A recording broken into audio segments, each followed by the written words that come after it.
네, 여러분 반갑습니다. 네, 이제 상시 문제 3번 문제 이제 함수 마무리 짓고 차트까지 이어가 보도록 하겠습니다. 자, 표 4번 문제입니다. 표 4에서 커뮤니케이션, 회계, 경영 전략이 모두 70 이상인 학생 수를 셀에 계산하시오 나와 있습니다. 네, 함수 이용할 수 있는 함수는요, count, countIf, countifs, countifs죠. 그러니까 다중 조건을 수락할 수 있는 countifs 처음 등장했습니다. 자, 그러면 먼저 여기서 이제 조건을 봐야 되는데, 조건이 보면은 총 몇 개예요? 3개예요. 커뮤니케이션, 그 다음에 회계, 경영 전략, 이 모든 친구들이 다 70점을 넘어야 됩니다. 그러면 이제 함수 쓸 때 다중 조건을 다 포섭할 수 있는 countifs 함수 이용하겠습니다. 탭 눌러주면요, 이제 크리테리아 레인지 나와 있습니다. 크리테리아 이거 뭐였죠? 조건이었죠? 레인지 뭐예요? 범위죠. 조건 범위 1. 여러분들 영어를 좀 이렇게 좀 뭐라고 하죠? 알아두면은 이렇게 좀 쉽게 잘 모르도 생소하더라도 접근할 수가 있습니다.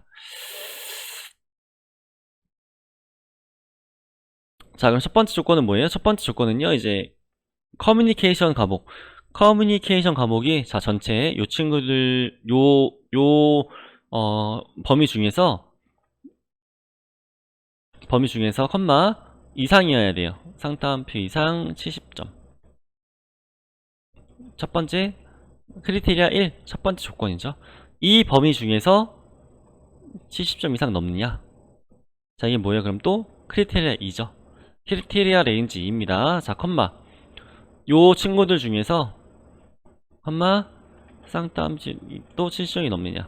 마찬가지로 카운트 이프 에버리지 부요 함수는 이제 부등호 들어갈 때 앞뒤로 쌍따옴을 붙인다고 했습니다. 자, 네, 컴마 마지막으로 경영 전략 친구들 중에서 또 마찬가지로 70점 이상 넘느냐? 이렇게 진행할 수가 있겠죠. 이렇게 해서 엔터 입력해주게 되면은 3이라고 나오겠죠. 이제 3명의 친구들이 모두 70점을 넘는다는 거죠. 요 학생 1명, 그 다음에 이 학생, 총 3명이네요.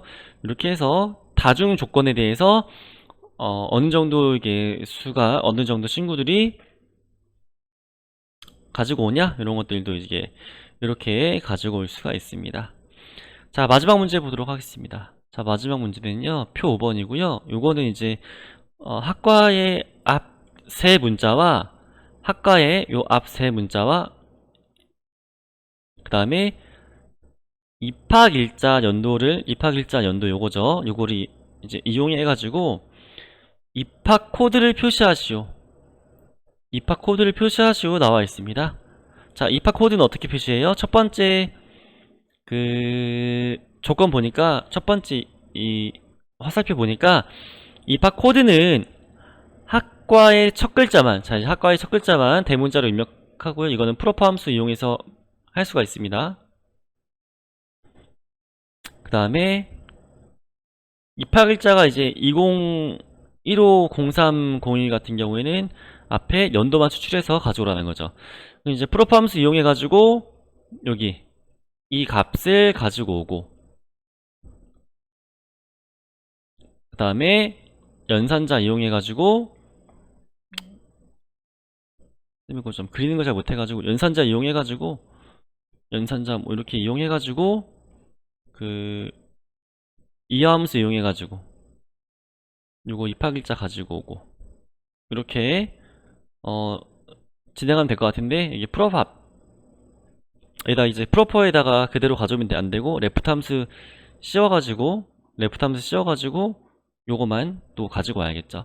이렇게 한번 진행해 보도록 하겠습니다. 이제 함수 써야 되는 게 총 3가지다 보니까 이렇게 진행이 됐고요. 아까 이야기한 대로 프로퍼 함수를 먼저 이용해 가지고 가져올 글자의 첫 번째를 대문자 글자로 변환시켜 주도록 하겠습니다. 프로퍼 함수가 이제 첫 글자만 대문자로 변환시켜 주는 함수고요. 이것도 종종 나오는 함수인 것 같아요. 자, 프로퍼 해서 탭 눌러준 다음에 활성화 시켜주면 이제 준비가 완료됐고요. 이제 여기서 이제 전체 문자를 가져오는 게 아니라 레프트 함수 이용해서 요 글자에 컴마 몇 번째까지 가져오면 되죠. 자, 왼쪽에서 그 세 번째 글자만, 앞에 있는 세 번째 글자만 가져올 겁니다. 이렇게 가지고 와라. 그 다음에 프로파 함수 끝났습니다. 인수 하나밖에 안 들어가요. 그냥 해당 셀, 해당 값 요거밖에 안 들어갑니다. 자, 끝났으면은 연산자 이용해서 이 함수랑 이제 연결시켜 줄 수 있도록 징검다리 역할을 해줘야 되고, 이 함수도 마찬가지로 쓸 수 있는 함수는 하나밖에 없습니다. 사용할 수 있는 함수 하나밖에 없습니다. 이렇게 해서 함수 마무리 지으면 될 것 같고요. 여기 앞에서는 프로파 함수랑 레프트 함수 이용해가지고 여기 앞에 있는 학과에 있는 앞에 있는 세 글자 가져올 거고, 첫 번째 글자만 대문자로 HEA. 그 다음에 이거는 징검다리 역할이라고 했습니다. 함수랑 함수 동시에 사용할 수가 없기 때문에 이렇게 징검다리 역할을 했고, 바로 이어가지고 이 함수 통해서 뭐 202 이렇게 연도만 뽑아오는 내용 진행해봤습니다. 그래서 엔터 쳐주게 되면은 이렇게 전체가 원래 대문자였는데 앞에 있는 것만 첫 글자만 대문자로 바뀌었고, 202 연도만 가지고 와서 이렇게 문제에서 요구하는 대로 입학 코드를 입력해보는, 입학 코드를 뭐 추출했다기보다 입력하는 거죠. 이렇게 입력하는 내용 한번 완료해봤고요. 이것도 마찬가지로 셀복사 기능 이용해서 그대로 가지고 올 수가 있습니다. 이건 디자인 학과, 뭐 이거는 헬스 학과, 이거는 컴퓨터 학과, 이거는 뭐 아트 테라피 이런 학과를 이제 가지고 온 거고요. 여러분들 나중에 뭐 취업하더라도 이렇게 상사가 요구할 수도 있어요. 아니면은 이런 데이터가 필요할 수도 있고, 그럴 경우에 여러분들 이렇게 함수 이용해서 데이터 가져올 수가 있습니다. 그래서 누누이 얘기했지만 컴알에서 나오는 함수들이 좀 어려울 수도 있는데, 나중에 실무에서 많이 이용한 함수들 많고 그렇게 활용할 수도 있으니까 여러분들 뭐 이런 내용 참고해서 공부 이어가면 될 것 같아요. 자, 그럼 다음 문제 한번 보도록 하겠습니다. 다음 문제는 뭐냐면요, 자, 분석 작업 1번이고요. 이제 1번 시트에 대해서 다음의 지시사항을 처리하시오 나와 있습니다.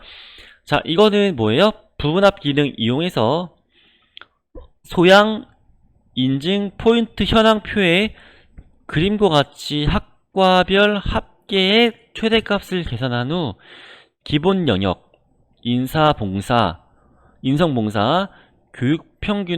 교육훈련의 평균을 계산하시오. 그러니까 첫 번째로는 이제 학과별 합계를 계산하고요. 그 다음에 두 번째로 그러니까 합계의 최대값, 두 번째로는 기본 영역, 인성봉사, 교육훈련의 평균을 계산하는 문제, 부분합 기능 이용하면 될 것 같고요. 첫 번째 조건 보니까 정렬은 학과를 기준으로 오름차순 처리하시오 나와 있습니다. 두 번째 조건은 최대값과 평균은 위에 명시된 순서대로 처리하시오 나와 있습니다. 먼저 해보겠습니다. 드래그 잡아주고요. 데이터 들어가서 정렬 눌러주도록 하겠습니다. 그 다음에 정렬 기준은 뭘로 하면 돼요? 학과를 기준으로 하면 됩니다. 그 다음에 정렬 기준은 오름차순 그대로 확인. 그 다음에 한번 확인해 보세요. 경영학과, 유아교육과, 정보통신, 그 다음에 아래 옆에 있는 친구들도 순서가 동일한지 책이랑 비교해 가면서 한번 보도록 할게요. 자, 이 상태에서 다시 클릭한 준 상태에서 부분합 눌러주도록 하겠습니다.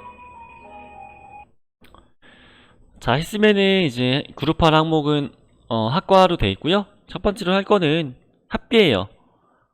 합계를 구할 건데 합계가 아니라 합계 최대값. 그 다음에 확인. 다시 한번 클릭 부분합. 학과 건드리지 말고요. 두 번째로 할 건 뭐예요? 평균을 구할 거예요. 근데 합계가 아니라 기본 영역, 인성봉사, 교육훈련. 요거 세 가지 영역에 대한 합계죠. 세 가지 영역에 대한 평균이죠. 자, 이렇게 하고 새로운 값 대치는 체크 해지도록 하겠습니다. 자, 여기까지 했으면은 확인 눌러줄게요. 그러면은 문제에서 요구한 대로 내용들 작성을 했고요. 평균 최대, 그 다음에 여기도 평균 최대 이렇게 나오는 거.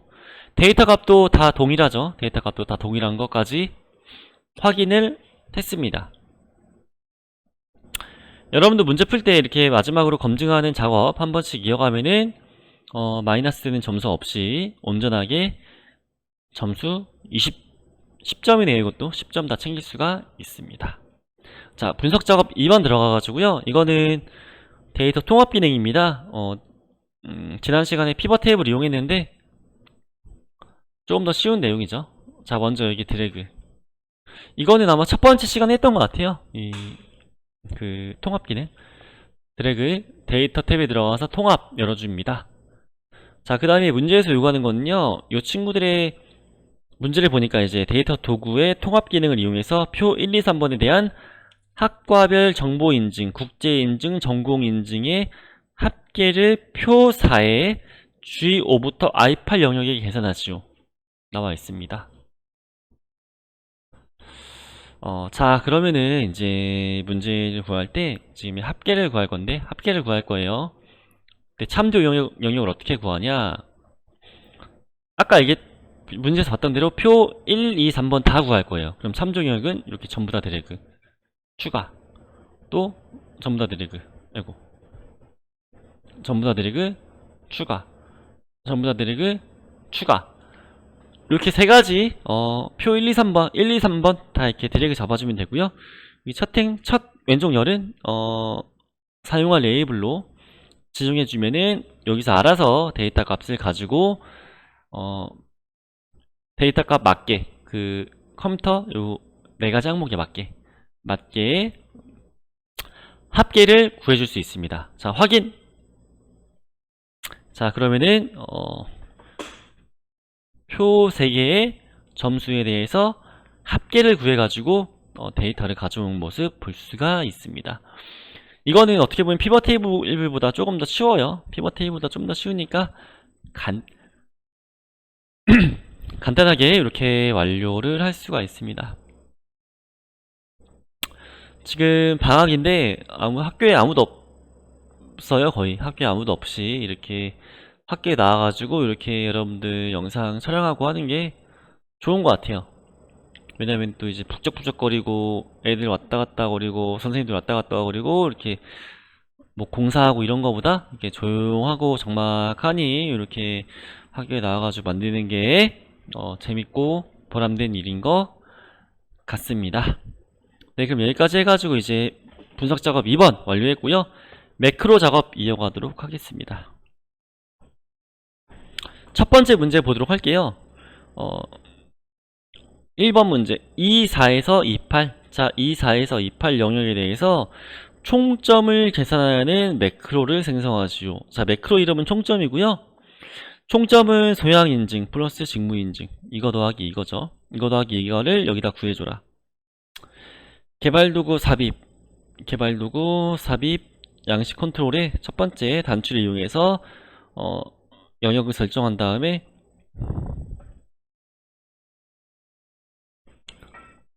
요건 이제 G3부터 H4 영역에다 만들 겁니다. 그 다음에 총점으로 만들어가지고 매크로가 실행될 수 있도록 만들어라. 자, 먼저 우리가 첫 번째로 해야 되는 거는 여기 보면은 매크로 기록이라는 단추가 있습니다. 매크로 기록이라는 단추가 있습니다. 자, 매크로 기록 클릭 잡아주고요. 매크로 이름을 지정해주면 돼요. 매크로 이름은 총점이라고 잡아줄 거예요. 문제에서 총점이라고 잡아주라고 했으니까 확인. 그 다음에 총점을 계산해주는 작업 이어가면 됩니다. 는 소양인증 플러스 직무인증 엔터. 그 다음에 요거는 셀 복사 기능 이용해서 쭉 드래그. 다 했죠? 지난 시간에 했던 거랑 똑같아요. 뭐 상시 문제 2번이랑 똑같은 내용이라고 보면 되겠습니다. 기록 중지 눌러줄게요. 그럼 방금 우리가 했던 내용들 컴퓨터에서 알아서 다 기록해놨고 저장해놨습니다. 자, 이 상태에서 삽입 첫 번째 단추 양식 컨트롤 눌러주도록 하겠습니다. 자, 여기서 이제 데이터를 입력해줘야 되는데 데이터 입력할 칸은 G3부터 H4 G3, H4 컨트롤 눌러서 드래그 잡아주도록 하겠습니다. 우리가 방금 만들었던 그 매크로는요 총점이었고요.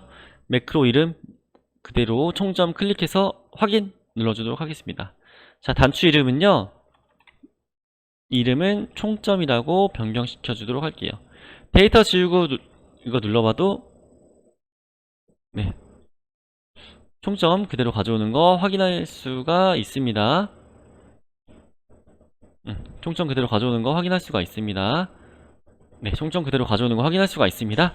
이렇게 해서 한번 검증까지 한번 완료해봤고, 여러분 나중에 시험장 가서는 누누이 얘기했지만 이렇게 검증까지 할 필요 없어요. 자, 두 번째 문제 보겠습니다. A3부터 23 영역, A3부터 23 요 영역에 대해서요,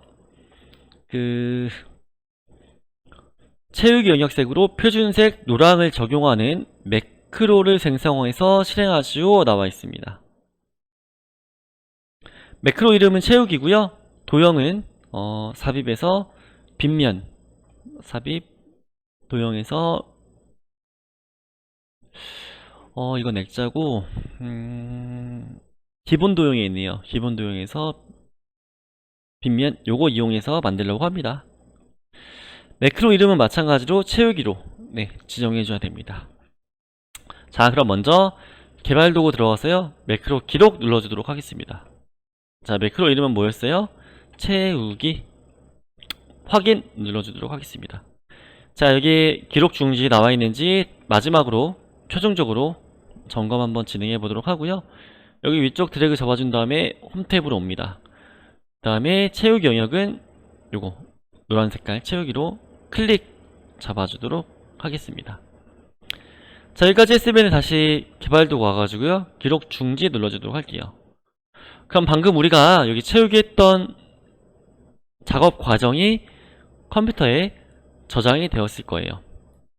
삽입, 도형, 빗면, 그 다음에 이거는 G6부터 H7, G6부터 H7까지 왼손으로 Alt키 누르고 만들어주도록 하겠습니다. 이름은 채우기 이렇게 지정해주면 되겠고요.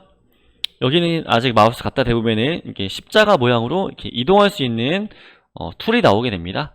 자, 이거를 매크로 기능으로 변환시켜 줄 수 있도록 기능을 입력해 줘야겠죠. 오른쪽 클릭, 매크로 지정, 그 다음에 채우기 확인. 그럼 이 값이 채우기 없음으로 돼 있어도 눌러주면은 이렇게 노란 색깔로 변경된 거 확인할 수가 있습니다. 자, 이렇게 해가지고 이제 매크로 작업 두 가지 완료를 해봤고요. 이렇게 매크로는 항상 나오는 문제고 크게 어렵지가 않아요. 그러니까 여러분들도 한 번씩 꼭 집에서 해보기 바랍니다. 매크로는 특히나 꼭 해봐야 돼요. 무조건 나오니까.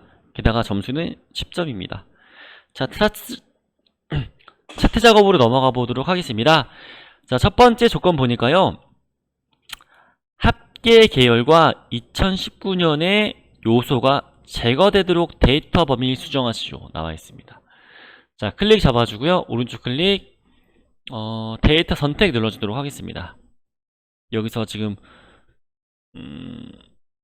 필요 없는 거는 합계랑 2019년이죠. 그럼 합계 체크 해제,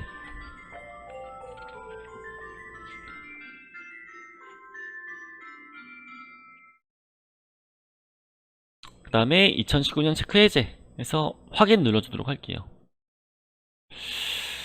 아니면은 이거를 삭제하는 방법도 있는데, 클릭해서 제거, 그 다음에 행렬 전환해서 2019년 제거, 다시 행렬 전환 이렇게 만들어줘도 되고, 이건 여러분 선택이니까 이렇게 편한 대로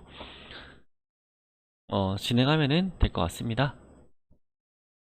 네, 일단 되돌리기 두 번 해줄게. 아이고, 해주면 될 것 같습니다. 그래서 합계랑 2019년 필요 없으니까 이렇게 지워주고요. 자, 그 다음에 이제 두 번째 조건 해보겠습니다. 두 번째 조건은 차트 종류를 누적 세로 막대형으로 변경하시오 나와 있습니다. 차트 막대가 지금 기본 세로형인데 이거를 누적 세로 막대 가로형으로, 누적 세로 막대형으로 변경해 주라고 합니다. 자, 클릭 눌러주고요, 오른쪽 클릭,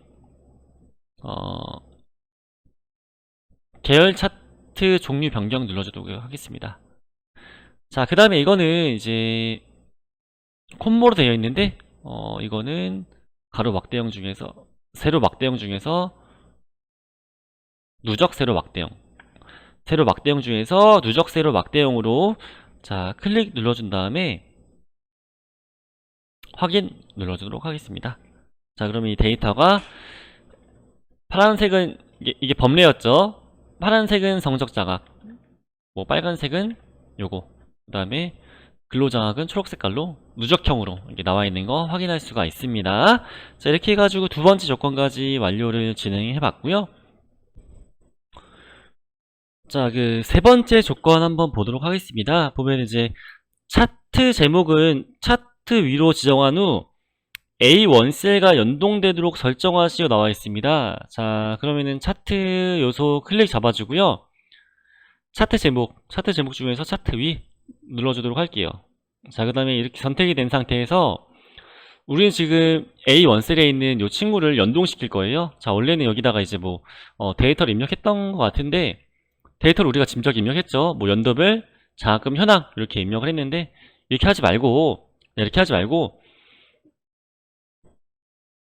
A1 셀과 연동을 시키고 A1 셀에서 뭐 이게 데이터가 변동되면은 여기 있는 차트에 있는 제목도 변경될 수 있도록 기능을 입력해라, 이런 내용인 것 같습니다. 자 그럼 수식 입력줄 여기 클릭 잡아주고요. 는 부동을 입력해주고 A1 이렇게 입력해주면은 아마 안 될 거예요. A1은 안 되고요. 이제 클릭 잡아줘야 돼요. 클릭. 그래서 엔터 눌러주게 되면은 여기 있는 그 차트 제목이 여기 있는 내용이랑 이렇게 연동이 되는 거 확인할 수가 있습니다. 여기 있는 데이터를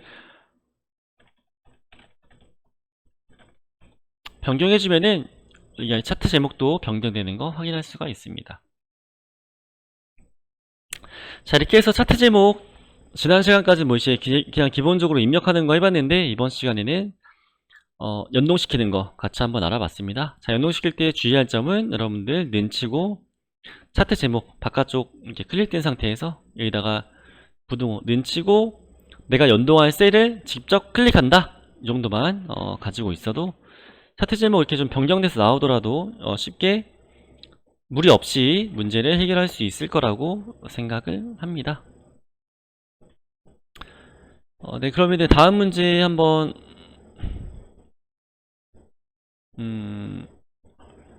다음 문제 보도록 하겠습니다. 4번 문제 보면요, 이제 근로장학 계열에만 데이터 레이블 값을 표시하고 레이블의 위치를 안쪽 끝으로 설정하시오 나와 있습니다. 자, 뭐 데이터 레이블 만드는 경우는 방법은 뭐 총 뭐 두 가지가 있는 것 같은데, 여기 클릭 잡아주고요. 오른쪽 클릭 데이터 레이블 추가 클릭, 그 다음에 클릭 데이터 레이블 서식 들어가가지고요. 이거는 가운데가 아니라 안쪽 끝에 이렇게 지정해 줄 수가 있는 것 같아요. 아니면은 ZZ 누르고, 아니면은 요 데이터 레이블 여기만 클릭 잡아준 상태에서 차트 요소에 들어가 가지고요, 데이터 레이블 그 다음에 화살표 눌러보면은 안쪽 끝에였죠. 자 안쪽 끝에라는 기능이 있습니다. 자 그럼 이제 안쪽 끝에 요거를 클릭해 가지고 데이터 여기 표에 이제 이 데이터의 값들이 레이블들이 이렇게 표시될 수 있도록 하는 방법, 이렇게 두 가지가 있는데요. 여러분들 편한 방법으로 진행하면 될 것 같아요. 쌤은 이게 차트 요소가 없었던 때부터 요거를 연습을 커말 2급 자격증도 땄고 뭐 이렇게 진행을 해가지고 이렇게 오른쪽 클릭하고 이렇게 만드는 거 했는데, 여기서 뭐 여러분들이 이게 익숙하면은 여기서 이제 만드는 것도 괜찮은 것 같아요. 근데 주의할 점은 여기 차트 전체 선택하고 데이터 레이블 클릭하면 안 됩니다. 여기 이 내가 필요한 부분, 지금은 근로장학 계열이죠. 이 부분만 선택해가지고 데이터 레이블을 클릭해야지 네, 오류 없이 이거를 완성할 수가 있습니다. 자 마지막 5번 문제 보도록 하겠습니다. 차트 영역의 테두리는 둥근 모서리를 선택하라고 나와 있어요. 차트 모서리 클릭, 테두리 보면요, 아래 보면은 둥근 모서리 있어요. 둥근 모서리. 채우기, 네, 여기 둥근 모서리 클릭만 잡아주게 되면은 이쪽 차트 안쪽에 이렇게 둥글둥글하게 그 테두리가 변경된 거를 확인할 수가 있습니다. 자, 여기까지 해가지고 지금 차트까지 다 완성을 해봤고요. 차트 문제는 여러분들 계속 봐서 알겠지만 그렇게 크게 어려운 문제는 없습니다.